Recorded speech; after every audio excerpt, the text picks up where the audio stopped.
In Asia, in the spiritual culture, so I'm Swami in Science. I'm also a guru in ISKCON. And my main focus in preaching is in academia.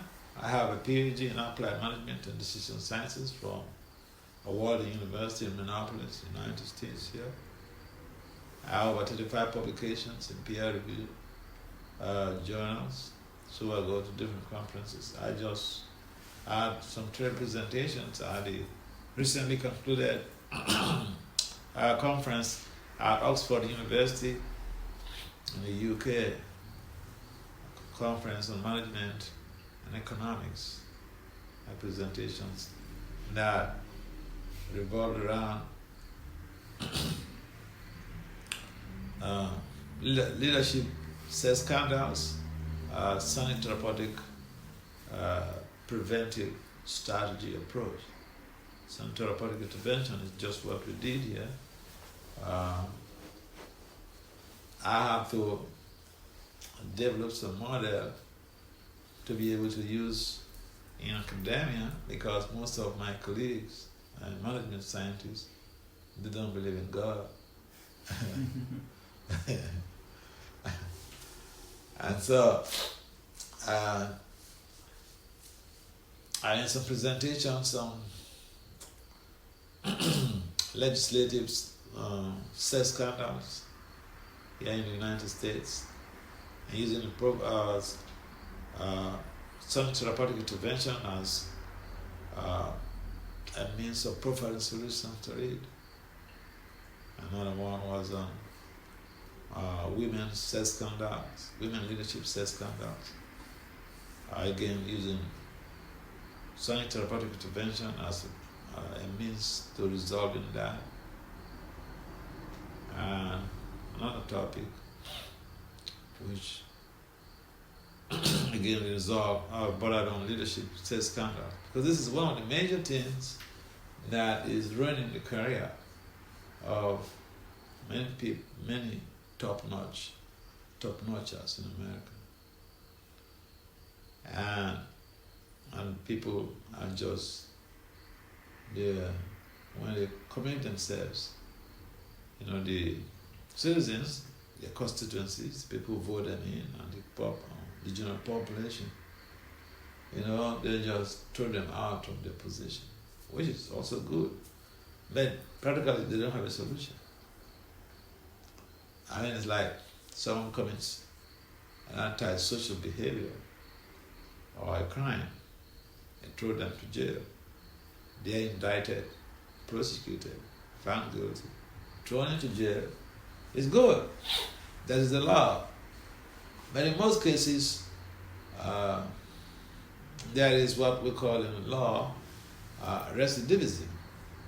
Recidivism means someone commits a crime. He or she is even punished.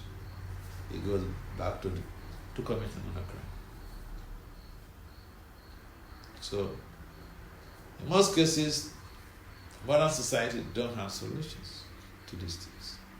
So my presentations were using spirituality to be able to proffer solutions to these social maladies in society. So, these are some of the things I do. I was born in Africa, specifically Nigeria. I met the devotees of the ISKCON movement in Nigeria. I joined as a brahmachari in Nigeria. I've served for 40 years as a brahmachari. When I joined in Nigeria, I got invited by some professors, political science professors, precisely the Georgia Political Science Association. They were having at the annual conference in November 2004, and I got invited. So when I came after the presentation, there were other conferences that came up, and I also participated and made presentations. And some devotees solicited that I stay behind America to help with academic preaching. That's how I ended up being a citizen in America. And so since 2004, I've been in this country. When I took science, I started traveling a lot to Europe, Asia, Africa, South America. I just came back from a European tour. I was in France for 9 days. Then I went to Switzerland, went to Geneva for some projects, and then to Zurich. Then I left for Germany for 16 days. So I just came back from Germany 3 days ago, and I started traveling in America. This is our project, project of trying to reach out to people to share the knowledge, share spirituality, share devotion and culture with the people. So briefly, this is my background, this is what I do. And you could Google me on the web. If you want to see my professional undertones, Google Dr. Vasudev Das. I have also a YouTube channel, professional YouTube channel, Dr. Vasudev Das. A devotional YouTube channel, Bhakti Vasudeva Swami. You'll be able to see some of my past presentations. Some of them are uploaded on the web. I do have also a professional and devotional websites, Bhakti Vasudeva Swami and vasudevdas.com. So, briefly, that is it. In 2021, I did a presentation at the World Academy of Science, Engineering and Technology, again using spirituality as to prove a solution to the issues of crime such as financial crime, fraud, financial fraud especially. Not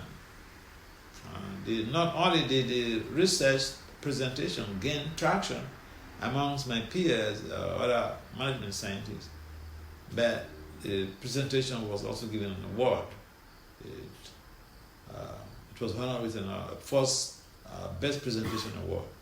That was at the World Academy of Science, Engineering and Technology Conference in London, 2021, June 28. And then that research presentation was published in the International Journal of Mechanical and Industrial Engineering. Again, that is on the web. Sonic Therapeutic Intervention for Preventing Financial Fraud by Vasudev Das.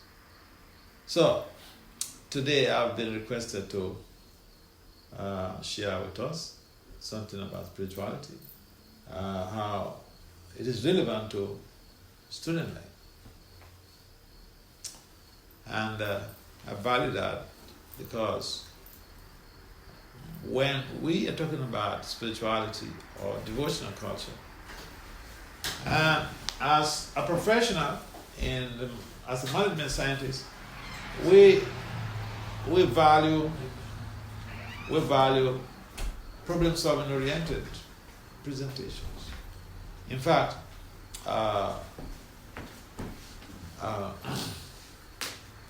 when in a management science, when you have to make a presentation or even a dissertation or a talk, the first question that comes to mind is, what is the problem you're trying to address?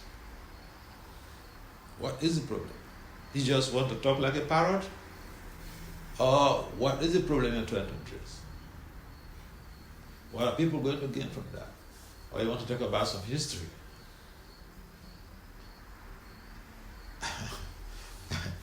It's a little bit strange for religious people, but I'm also a religious guy. I'm a Swami.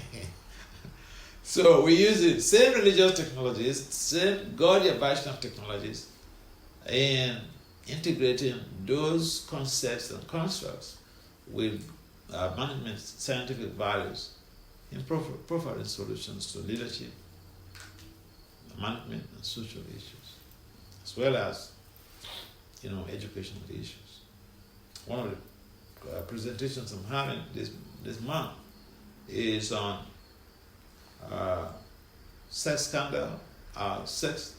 leadership sex scandals and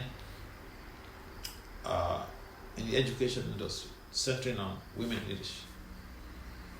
Because women are the carriers of culture. When men commit crimes, when men get involved in antisocial behavior, society could still be stable. Why? Because men can do anything and the culture will not be distorted. However, when women go anti-social, anti-culture, anti-spirituality, or when get involved in crimes, the fabric of the culture is affected. The fabric of the society is affected. Because women, they are the bedrock of the family. And the family is a microcosm of the society, of the nation. And so, we understand that in an institution, a university institution, unfortunately, spirituality about who we are, where we are coming from, and where we are going after now, we don't have a department that discusses our Christian identity. Unfortunately. And so we acquire all of the knowledge, all of the information that we need to acquire, even up to the PhD, but we may not know who we are.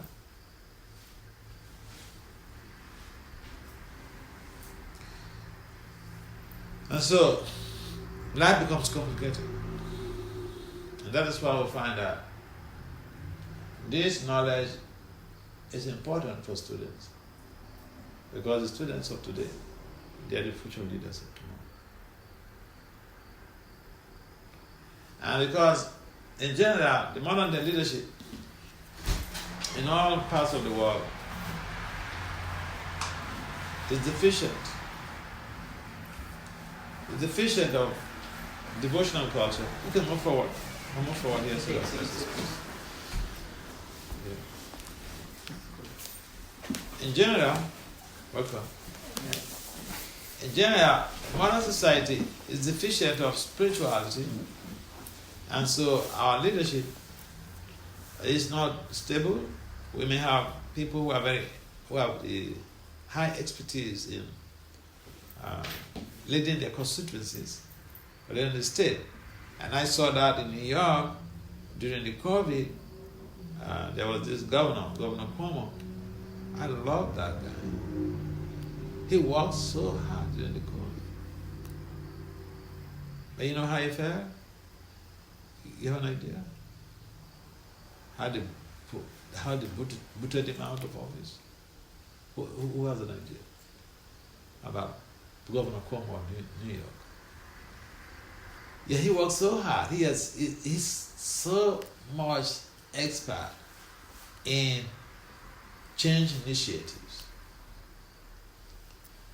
But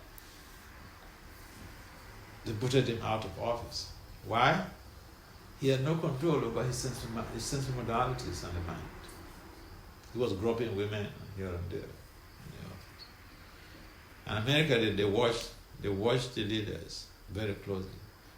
They're looking for that. Oh, you want to lead us? Don't be like us. You must have higher values, ethical values. That's our culture here.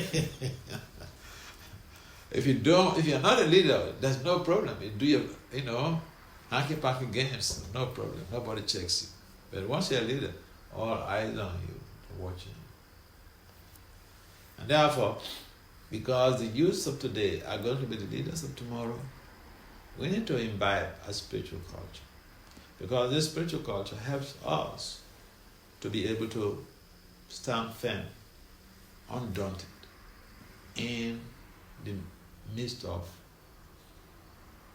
challenges. I give you a practical example. Is the 10th director for International Monetary Fund, Strauss-Kahn. He's a French guy. And imagine it was a prestigious position.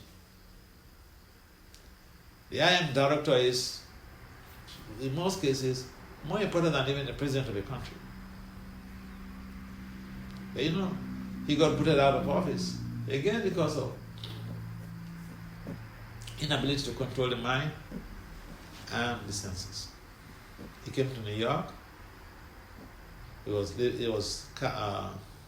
lodging in a hotel, and he was charged for attempting to rape a maid in the hotel. He had a beautiful wife in France, super beautiful wife. He went to one of the best schools in France. He had degrees in economics. Imagine to become director for International Monetary Fund. It's not like becoming the leader of a political party. That's a real professional position. But he lost his job. Not only did he lose his job, he was jailed. And at that time, his daughter was schooling in New York. Can you imagine that type of shame for a girl? So again, when people are bankrupt, when people have spiritual bankruptcy, these are some of the consequences. They live their lives, from grace to grass. They have the credits, spiritual credits, which leverages them to the top, and then they go down the drain. So we want young people to understand that our big qualifications alone is not enough. And personally, I have friends, I have colleagues who have even 3 PhDs. But they're not happy with their lives. Why? Spiritual bankruptcy. When there is spiritual bankruptcy, there is a gap in our lives. And therefore there is a need for us to understand that gap should be bridged. In academia, if you want to conduct a research, one of the main focus is what is the gap that you are trying to fill in your research.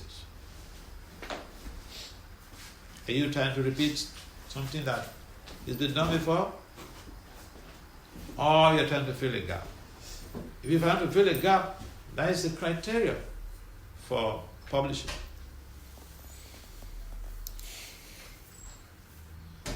And so once we have a gap, that spiritual gap needs to be filled. Then we can have sustainable attraction in our professional development. Otherwise, we could become so expert, like former Governor Cuomo, and we see also, look, President Trump, former President Trump, all of his complications are not unconnected with inability to control the senses of the mind. A porn star situation and other things. So it's one thing, one loophole leading to another. All of the crimes are interconnected. This is what happens when people are suffering from spiritual bankruptcy, devotional bankruptcy. Therefore, we don't want our young stars to be exposed to this type of unnecessary challenges. There's a way to prevent it. That's where spiritual culture comes in. And one may say, well, I'm very busy with studies, I don't have the time to live a life of an integrated spiritual culture with my studies. No, but we do have the time. We do have the time. We have 24 hours, and we can give some minutes every day. Just like we give so much time to chatting with friends on the phone. We can give time to cultivating spiritual life. And it's so easy. In this age and time, the simple method for the prescribed methodology for spiritual elevation is to chant the Hare Krishna mantra. Hare Krishna, Krishna Krishna, Hare Hare. Hare Rama, Rama Rama, Hare Hare. And you see, people are all over the world. They're using this mantra as a song. They are singing blissfully. They are completely carried away in waves of ecstasy. There are no hard and fast rules. You don't need to change your status. So I remember I was in Chicago and I had a presentation at the university early this year, and one of the students asked me, he said, "Sir, what attracted you to this lifestyle? You are a professor, a PhD with so many publications. This is what you're doing." I remember also in India, I was in India for a presentation at the conference. And one of the professors, he asked me, "Dr. Das," because my name is also Dr. Das. He said, "Dr. Das, so you are a renowned scholar, and all that you have to do is to become a Swami?" Yeah.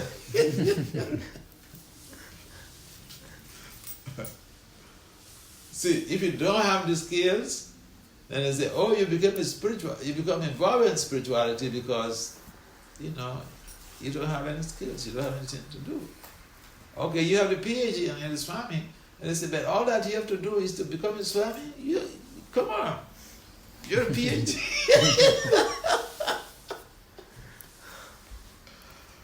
Yeah, so it's always important to have a balance in one's life. This an explanation to them that, yeah, I understand. I've tested both sides. I have accolades in academia, and I'm a Swami here. So I try to balance my life in such a way that I do both things. I still embark on research. The difference is that my research works are spiritually oriented. And so that is part of my service to my spirituality, my service to Prabhupada, my service to the devotees of the Lord. And therefore spirituality is very important. It's very relevant to your growth. Because, for instance, recent studies show that mantra meditation helps in promoting academic performance. You could Google on the web, meditation, academic performance. You see research works, published, peer-reviewed, published papers. And that's not difficult to understand, because again, there are researchers who have come up with reports that mantra meditation, for instance, chanting the holy names, helps to improve our attention span. You see, attention span in this present dispensation is so low, and it's getting lower and lower. And that is why all the short videos have come to play. Because we can't concentrate on anything for a long time. We can read a big essay, many pages essay for a long time. And sometimes we even we're using a watch and we don't know what is inscribed in the watch. We don't care what's written on the watch. So suppose you missed your watch and you report to the cops. You are in a hall and then somebody ordered the watch got me. You report to the cops and say, "Describe your watch. Your watch. What's the brand of your watch? What is written inside it? Those small letters there. What is it there?" People don't know. Reading is becoming like obsolete. And so these days we have all these short videos. It's not because we are very advanced. It is because our attention span is so low, we can't concentrate for a long time. And the chanting helps in improving our attention span. Another thing that the chanting does is that it helps in promoting our cognitive skills. And these are quantitative research publications. Quantitative research publications are scientific publications that are generalizable. There are three approaches or three methods, three research methods. That's quantitative, qualitative, and mixed methods. Now, the quantitative works that are geared towards generalization and normally quantitative. So all of this research is about this mantra, and they are quantitative researches. And so it's not like a religious dogma. Oh, one Swami said like this. No. You can Google on the web and check and see that this is authentic. So if you can give some time every day, early in the morning, before you go to school, to this, and see, just practice this for even 1 week and see how it goes. How it goes. Yeah, so this is not the purpose of the chapter. These are just some of the positive side effects. The purpose of the chanting is to attain pure love for Krishna. Krishna, Prema, Pumato, Moha. Just like every other therapy has side effects. If you undergo chemotherapy, it does have side effects. But the side effects are not juicy. Chemotherapy side effects are not juicy.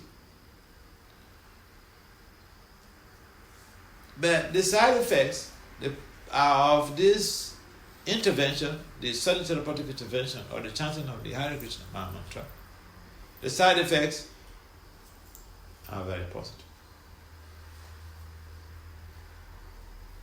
So, you can imagine undergoing even ordinary painkillers. You take a painkiller, that's why you meet the doctor, they'll give you prescription painkiller a number of days, maybe 7 days, or 6 days or so. Tylenol, 2 in the morning, 2 in the afternoon, 2 in the evening, 3 days. Why?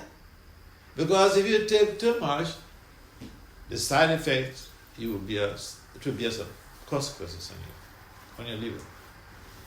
So every intervention has some side effects. This spiritual intervention, this devotional intervention called the Maha Mantra, it also has side effects. But the side effects are amazingly very, very welcome. Very, very good. Everybody wants to be happy in this world. Because people don't want to sign up for depression. They don't want to sign up for stress or anxiety. Again, this chanting has been proven beyond reasonable doubt by quantitative research methods that it helps to mitigate stress, anxiety, and depression. In fact, it also helps our vulnerability to dementia. What can I say? These are all research works documented in the management domain, in the scientific domain. So it's not another type of preaching. Someone is coming to tell you, oh, you say these prayers, or you chant this mantra. We're not preaching, we're telling you, we're sharing some scientific values that will help you in your mental health, in your academic performance, in preventing dementia. And therefore it's important that we give time, some little time to this process. One may say, well, I have some mantras I'm chanting. Good for you. Okay. Any mantra you chant can help you. However, this mantra is specifically prescribed for the people in this age of Kali. And the goal of this mantra is to develop pure love for Krishna. And that development of pure love for Krishna, the side effect also is that you develop love for other human beings. Because then you understand your Christian identity, the identity of others. One of the things that is causing so much of friction and wars, problems in the world, is that we don't understand our Christian identity. We identify with the body. And so, I'm a black guy, I'm a green guy, I'm a white guy. That's it. If you know how my skin color, you are not enemy.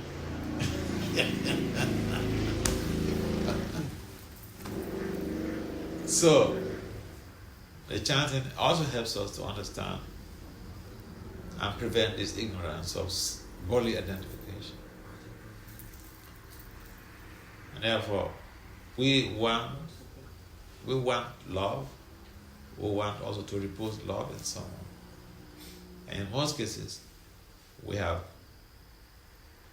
misplaced priority in terms of our choices, in terms of who to love, where to place our love.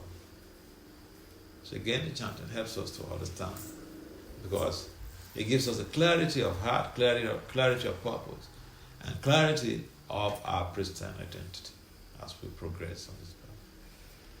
But essentially, today we're talking about the relevance of this chanting to students, how it helps in academic performance, and how it promotes cognitive skills, how it mitigates mental health challenges such as stress, anxiety, and depression. And every student needs good mental health to be able to sustain their high grades, high performance in university, in their studies.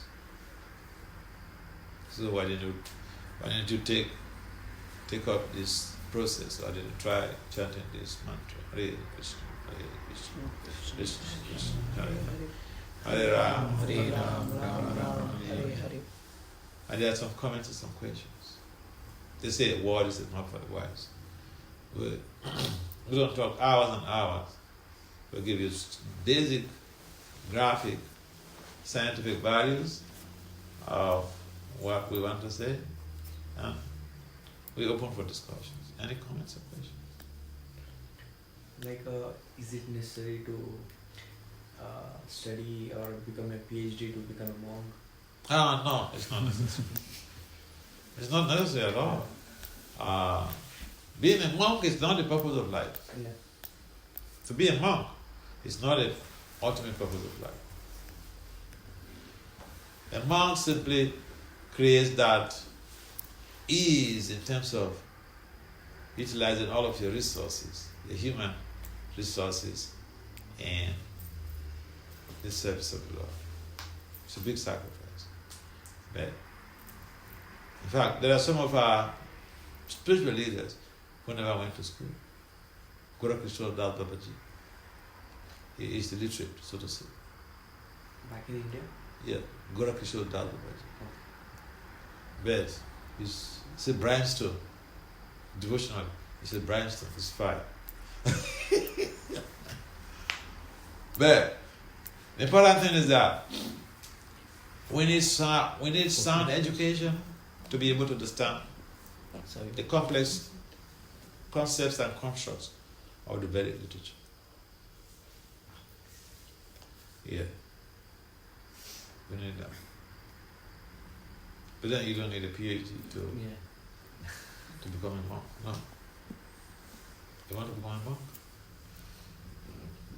No, I'm not sure. I'm just trying to be devotional, spiritual. Yeah. Thank you. It's a nice question.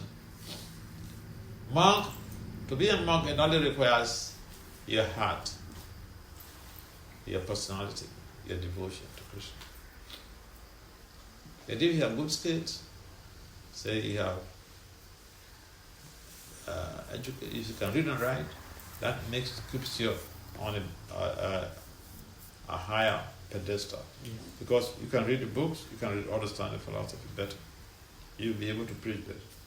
You talk to people, they will not say, oh, because you don't have anything to do with your life, that's why you became a monk. He has a master's, and he goes to talk to somebody, they will not say, hey, come on, what are you doing with your life there? You don't have anything to do with your life. I say, hey, I have a master's degree. What?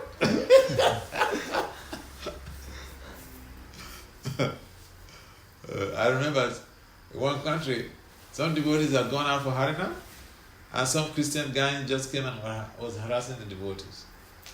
And he was in a university, was studying.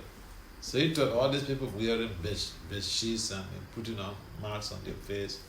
Let me go and harass them. So he went to harass the devotees like anything.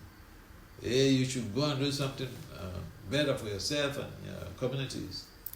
Go to school. Just roaming the streets and dancing. So this guy, this devotee, he's a lawyer. He pulled him aside, young boy, pulled him aside and showed him his ID. Then the guy he ran away, he went away. Yeah. Any other comments? What are your recommendations for chanting attentively, Maharaj? Chant attentively. The primary recommendation is that we should do the chanting during the Brahma Muhurta hours, early morning hours, between 4:30 and 6:30. And when we want to chant, we should keep our electronic gadgets away from us. Keep the phone locked up or put it away, and just have that time for you and Krishna. It's good to chant and hear the 32 syllables distinctly. Hare, Krishna. We should hear all the 32 syllables distinctly. The mind may want to hear them there. The mind wanders away, drag the mind back. That's what Krishna said in Gita. So we practice, and there are 10 strategies to use in maintaining stability and focus in chanting. We read that every morning. It's called 10 offenses to be avoided in the process of chanting before midnight.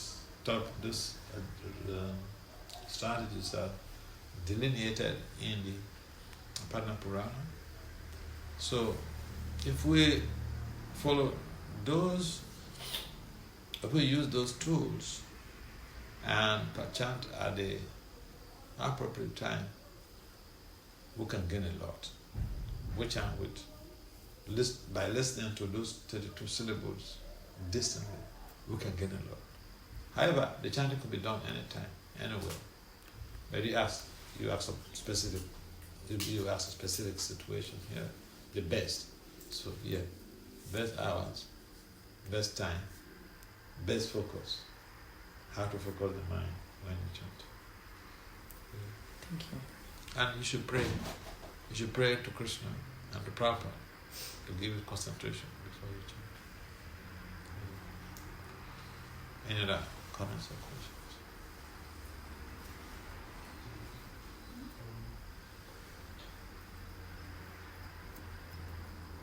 Any questions? Any comments? What was your parents' reaction like becoming a monk from a third world country? Yeah. See, when I became involved in Krishna consciousness, I was living by myself. As a young man, I was living by myself. And in another city from my parent city. And in the country where I was born, if you are 18, you have a choice. You have to make decisions. Yes, there is strong family bond, but you have a choice. Once you come up to 18, you have a choice. People don't dictate to you what you should use your life. What they could do is that they pray for you. I remember in my case, I was living in the temple as a monk. But I was living in the monk for 14 years. I never communicated with anybody. I never reached out to anybody in the family. Because I know that if I have to go and discuss with somebody, they may disapprove of it. And I was an independent person myself. So I chose to do what I needed to do.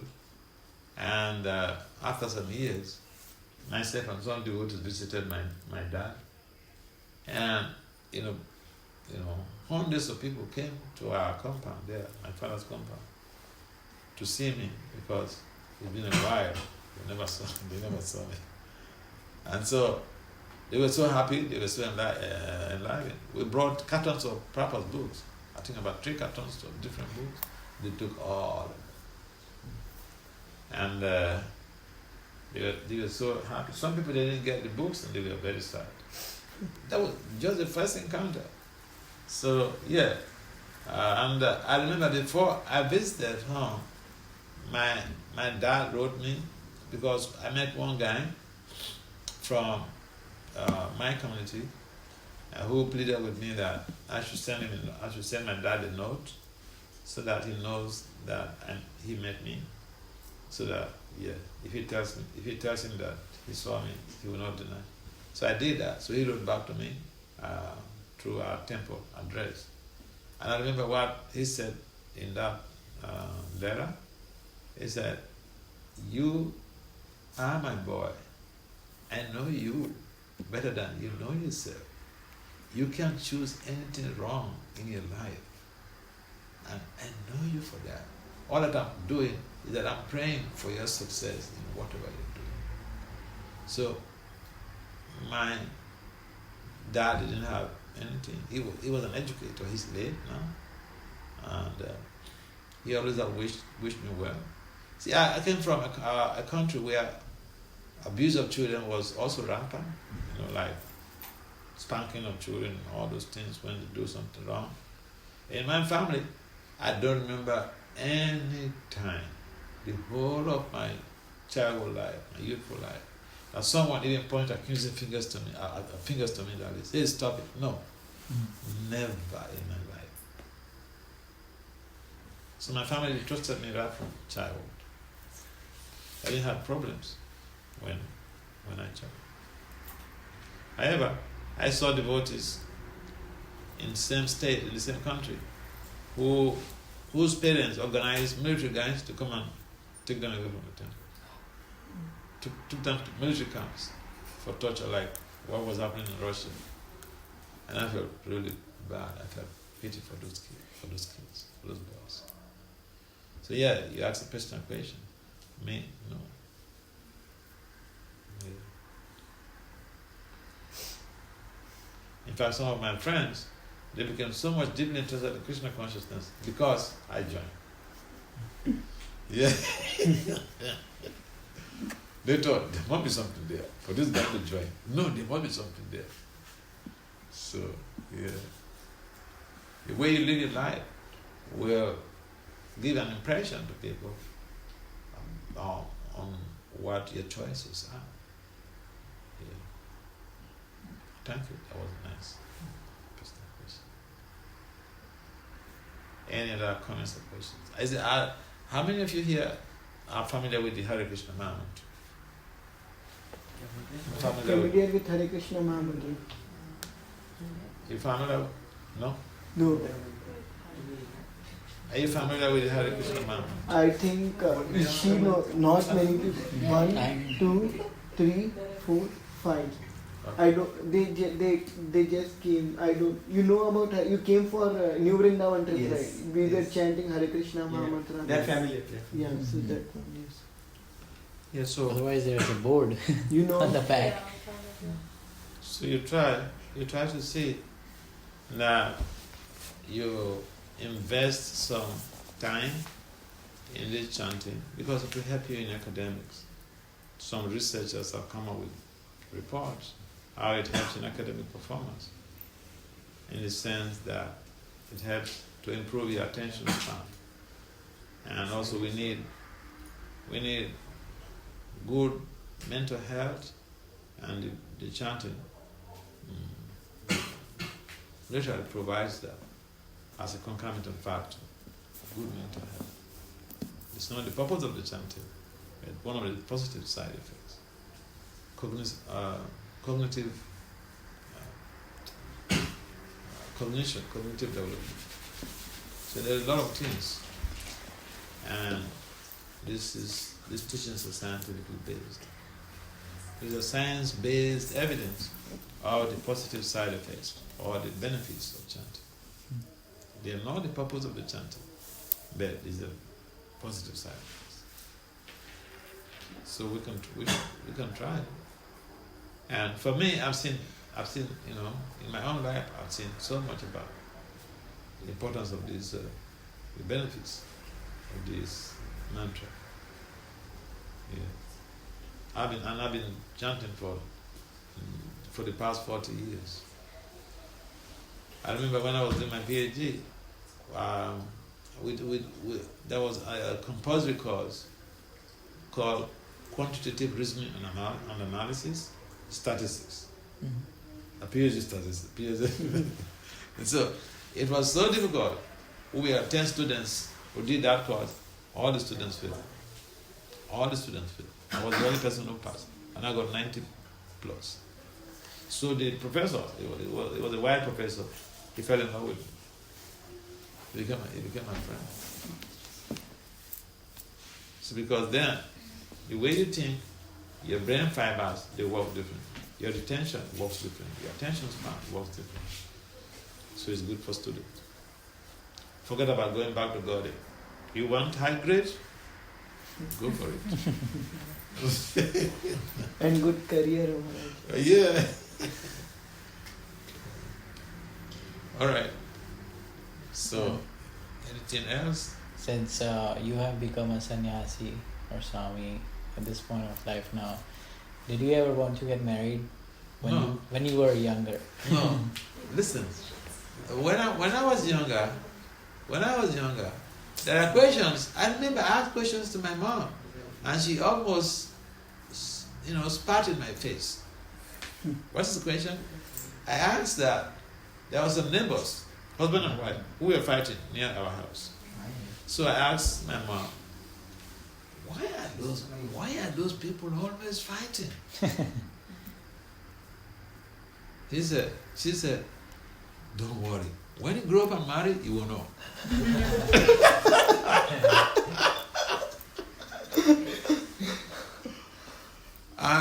And one of those things that was like aching my mind was, I was wondering. Actually, when I was a kid, I thought, oh, women are so blessed. They don't need to work hard. Men have to work so hard. Why was I born a man? Yeah, I was thinking like that. Yeah, so when I was growing up, I didn't like the idea of,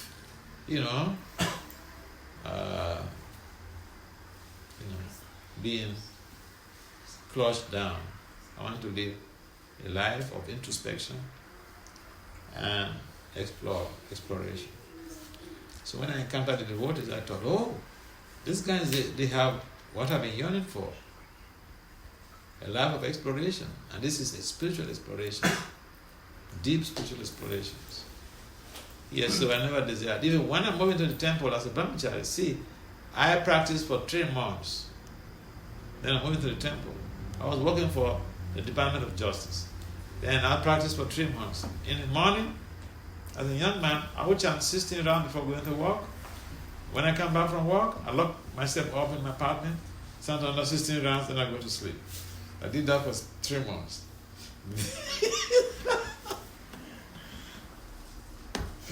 And then it ended up where I am.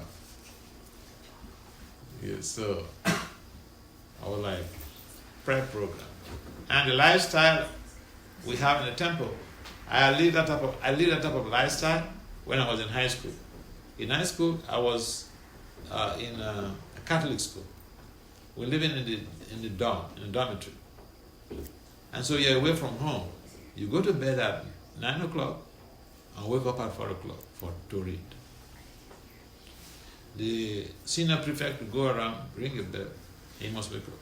When I came to the temple, and I saw this system of going to bed at 9:30 and wake up at 3, I thought, I did this when I was a kid.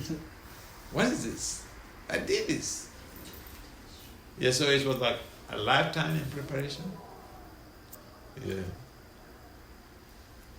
Thank you. Prabhuji, we have to go now. There is prasad, I can give you a plate. Okay, that's good. That sounds good. Again, thank you everyone for coming to participate. Thank you. So we'll greet Maharaj by saying 3 times Hari Bol. Hari Bol! Hari Bol! Hari Bol! Thank you so much, Maharaj, for enlightening all the students and coming here and giving your association. Thank you. Thank you, Maharaj. Thank you for coming, Maharaj.